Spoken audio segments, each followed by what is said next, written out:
This is the Algebra 1 Summer School Unit 6 Mixed Practice on graphing and solving quadratic functions as well as vertex form. On this lesson video, I'm going to do numbers 9, 11, 12, 13, and 15.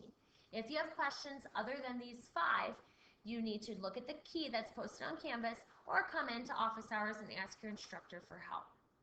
All right, we are given the vertex form, x minus 3, the quantity squared, minus 4. I've already graphed the parabola on the grid provided. If you need to do that, you need to turn on your graphing calculator, type that equation into the y equals box, and hit graph. Now let's make sure we can identify the turning point of a parabola from vertex form of the equation. The turning point is always an ordered pair.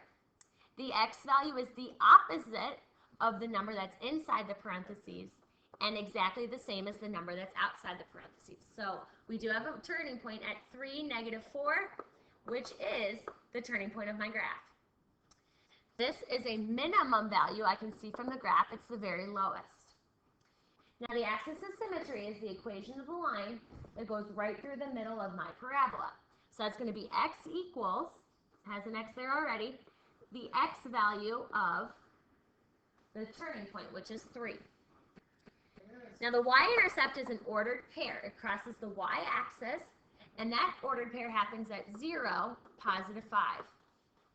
I'm going to skip down to the roots. This is where I cross the x-axis. Well, it appears that I have 2 x-intercepts this time. One of them happens at +1. The other x-intercept is at 5. Now I need to find my domain and range. The domain of my function, I look at the arrows at the end. For a parabola, the arrows always go on forever, so the domain is always all real numbers. When I look at the range, I'm looking at where my graph has its lowest point to its highest point. Now my graph has a lowest point and seems to go up forever. So the range deals with y values. All the y values appear to be greater than or equal to -4. All right, let's move on to number 11, 12, and 13. What we're going to do here is just identify the vertex given vertex form and then decide if it's going to be a maximum or minimum of the graph. The vertex for number 11, you take the opposite of the number in parentheses, which is 5, and then the same number that's outside the parentheses.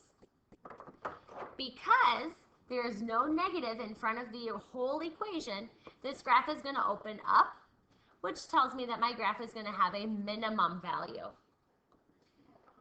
For number 12, the vertex here, I have a number in the parentheses, so I take the opposite of that, which is -1, and there's nothing that you're adding outside. That's kind of like a +0. So your vertex here is at the point -1, 0. Because there's a minus in front of the entire equation, the graph opens down, and that vertex is a maximum. Finally, the vertex here. I take the opposite of what's in the parentheses, so -2, and then -3. Because there's no minus sign in front of the entire equation, my graph opens up, and the vertex is a minimum. Lastly, number 15 on this practice here. You're given a parabola that's already graphed for you. First, we're going to identify the vertex. That vertex seems to be at 2, 1. The axis of symmetry is where the graph, the invisible line that cuts the graph in half.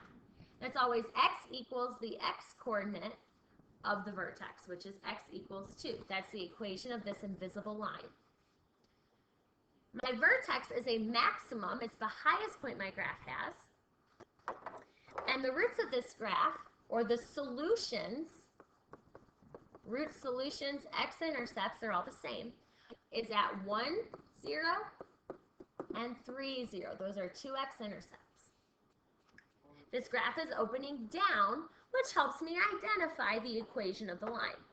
The equation is always y equals. When it's opening down, I have a negative, and then a set of parentheses with a square. In the parentheses is an x, and then the opposite of the x value of the vertex, so x -2, and then plus the y value outside.